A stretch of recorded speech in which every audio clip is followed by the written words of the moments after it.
When we think of memorable boss fights, the likes of Final Fantasy, Dark Souls, Persona, and Mega Man X come to mind.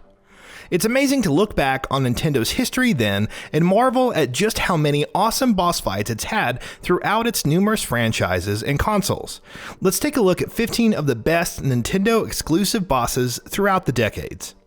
Bowser, Super Mario 64. Super Mario 64 was a series of firsts for many Nintendo fans, but it also offered one of the most memorable battles with Bowser ever. It was simple. The Koopa King was huge and Mario was small. The only way to defeat him was to grab his tail, swing the analog stick to get enough speed, aim for the bombs surrounding the arena, and release Bowser to damage him. Simple but unique and fairly challenging on the third go-around, Bowser's 64 form remains an iconic fight. Metroid Prime, Metroid Prime.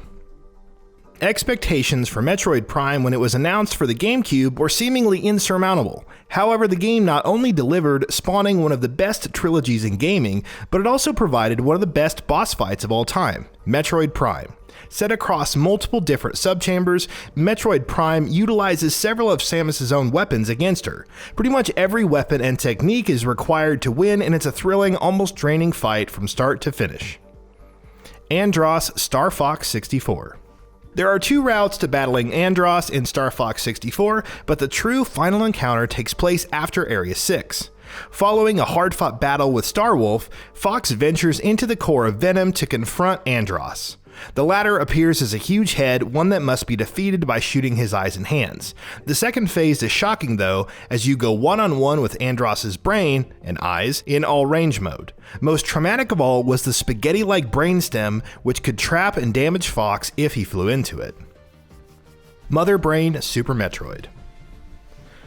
A stellar boss battle for a classic Metroid title, Mother Brain seemed to follow the same pattern as her Metroid iteration. Samus bypasses her defenses, avoiding turrets and lava, and shoots the exposed brain to win. However, things are subverted when Mother Brain recovers and starts walking with a body of her own, firing powerful lasers that almost kill Samus. It's only with the help of a Metroid that Samus survives, gains the Hyper Beam, and puts an end to Mother Brain forever. Shadow Link, Zelda 2: Link's Adventure. Don't let his appearance as a mere mid-boss in subsequent titles fool you. Shadow Link was the final boss in Zelda 2: Link's Adventure and put up a hell of a fight, mirroring Link's moves and delivering punishing blows. It was a unique encounter and an impressive end to one of the more unorthodox Zelda titles at the time. Smithy, Super Mario RPG Legend of the Seven Stars. Throughout one's journey in Super Mario RPG, whether it was traveling to Mallow's home in Nimbus Land or battling the Axiom Rangers, Smithy was the giant sword that impaled Bowser's castle. However, it was revealed to actually be Exor, a member of the Smithy gang and a gateway to the mastermind himself. What starts as a simple fight gave way to Smithy changing heads from a tank to a mask to a treasure chest to defeat Mario. Not the toughest fight in the game for sure, but it lived up to the high stakes. Galeem and Darkon Super Smash Bros. Ultimate. If you want to talk high stakes though, the final battle against Galeem and Darkon in Super Smash Bros. Ultimate is the epitome of it. After fighting them separately, followed by Master Hand and Crazy Hand going to town on the evil clones, our heroes dodge attacks while platforming up, stopping to battle both light and dark clones, before facing off against all of the game's bosses again. Galeem and Darkon collide multiple times before the player fights them both, avoiding their screen-wide attacks and finally putting an end to the cosmic battle in World of Light. Red, Pokemon Gold and Silver. The revelation of being able to return to Kanto, the location of Pokemon Red and Blue, in the post-game was already crazy enough. Being able to challenge all 8 Gen 1 gym leaders even more so. But the biggest surprise was the ultimate boss waiting in the Silver Cave. Red from the original game, wielding a Pikachu, Blastoise, Venusaur, Espeon, Charizard, and Snorlax. Truly a fitting end to the Gen 2 journey. Shadow Queen, Paper Mario: The Thousand-Year Door.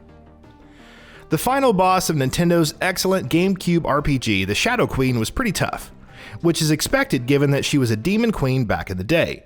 On top of inflicting a hefty amount of damage, many of her attacks bypass your defenses. Most dangerous is Dark Wave, which fires 3 waves that can hit for massive damage, and it can even be upgraded to the more powerful Shadow Wave. Imposing and more than a little scary, the Shadow Queen remains one of the toughest foes in the entire Paper Mario series. Baron K. Rulenstein Donkey Kong Country 3. King K. Rool is back, but as Baron K. Rulenstein. Diddy and Kitty first battle him in Castle Chaos, avoiding electricity and hitting him with barrels. The true final battle takes place in Krematoa, the secret world accessed by collecting different cogs. Hiding inside of his submarine Nautilus, Baron K fights by unleashing electricity, fireballs, and, well, floating around. Eventually he falls, though players still have more to do before his final defeat. Gygas, Earthbound. The embodiment of evil itself, Gygas in Earthbound has had his mind and body face severe deterioration over the years. In fact, such is his power that he's fought in a completely different dimension. When the Devil's Machine trapping Gygas is switched off, his first form manifests in a frightening way. The second form is even worse since Gygas takes no damage whatsoever. Ganondorf, The Legend of Zelda: The Wind Waker. The multi-stage fight with the puppet Ganon has led to this. Link and Zelda vs. Ganondorf, yet another chapter in the long-running saga of the Triforce.